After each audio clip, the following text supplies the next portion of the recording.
Now, the old GLA45 was an absolute hooligan to drive.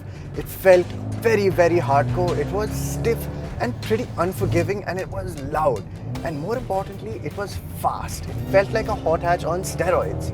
And now that the 2021 GLA is here, so too is the AMG version, but it's here in an all-new variant called the 35. This is actually the car that slots in under the 45 internationally.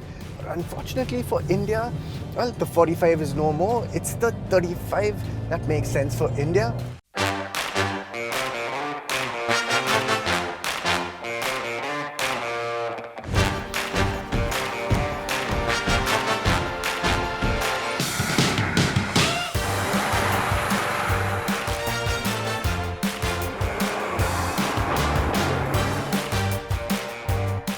Still a 2-litre inline-4 turbocharged engine, but, and this is an important part, it's no longer a hand-built AMG engine.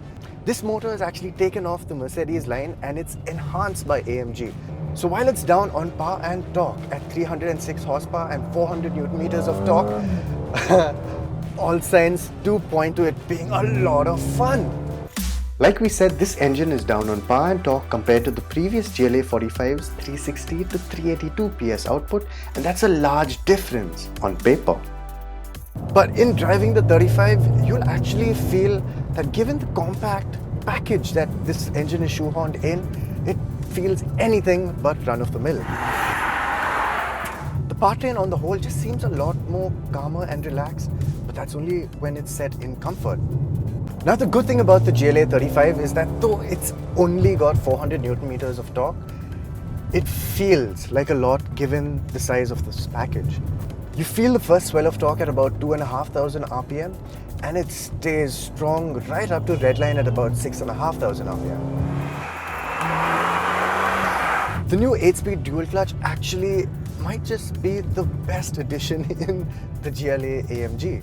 And I say that because this gearbox actually gives you downshifts whenever you ask for it, even if the revs shoot up right next to redline. And that makes overtakes really easy because getting right into the meat of the torque band is just a press of the paddle shifter away. Given the relaxed nature of that gearbox, kickdowns are actually quite quick. Slipping the drive mode toggle into Sport Plus really wakes up the GLA35. In fact, when you launch the car, shifts feel quite brutal and they're very much like any larger AMG. That being said, the ratios are definitely ultra short. In fact, you need to shift into 4th just to cross 100. Sport is also my preferred drive mode because Sport Plus just feels like it makes the steering too heavy. Now, as for whether the GLA35 still retains that signature hot hatch flavor, it definitely does. Again, it's a toss-up between Sport Plus and Sport, where Sport Plus can feel just a little overtly stiff and you can get the rear to rotate quite nicely. I personally like that, but I know that a lot of people don't like that slightly squirrely feeling under the brakes. That said, Sport definitely gives you a little more of a connect with the car. Armed with 4MATIC all-wheel drive, the GLA35 is predominantly front-wheel driven but can split up to 50% torque to the rear axle, and in most driving situations it feels like a very nicely balanced car, if a little nose-heavy.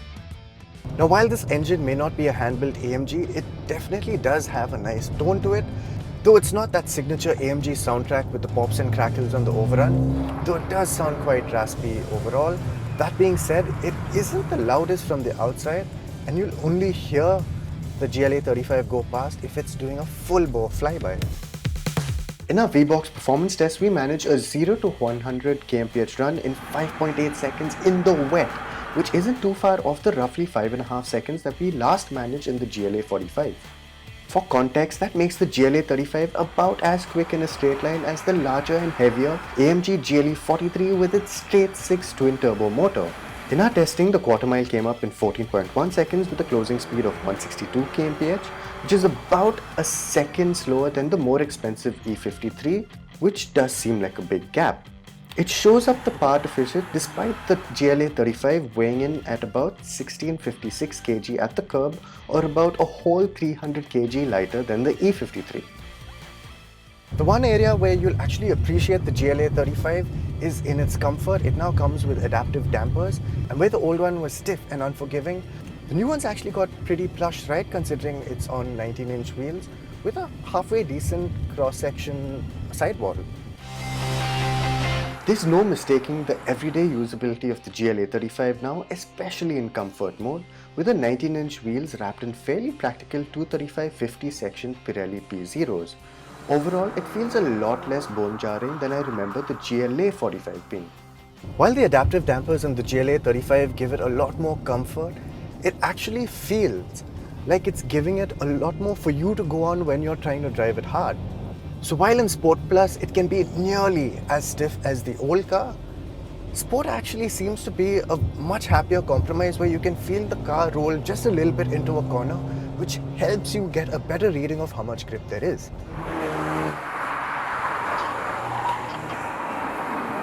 That being said, you can really lean on the front tires and exploit all that grip that they've got. And then when you make it out the other side of the corner, you can always just rely on that engine to get you to the next corner within no time at all.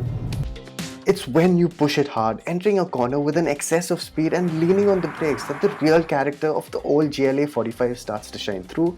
This crossover can still dance like a hot hatch.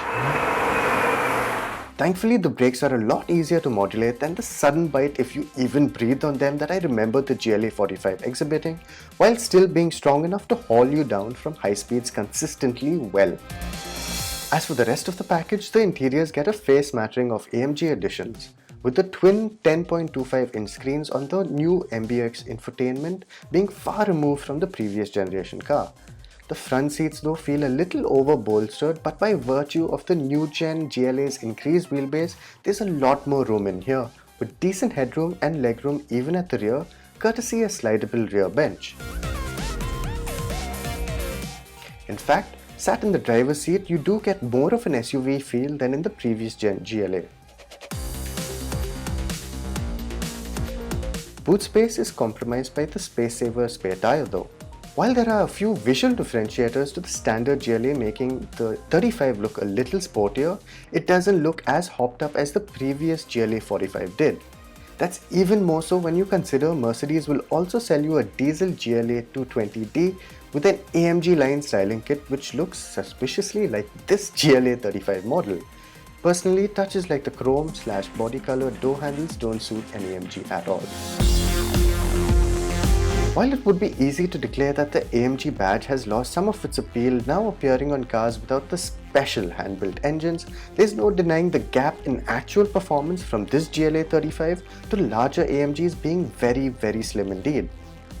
However, I think the A35 and GLA35 face their biggest threat from the blue roundel, the BMW M340i, when and if available presents a more enticing performance car package for not much more money.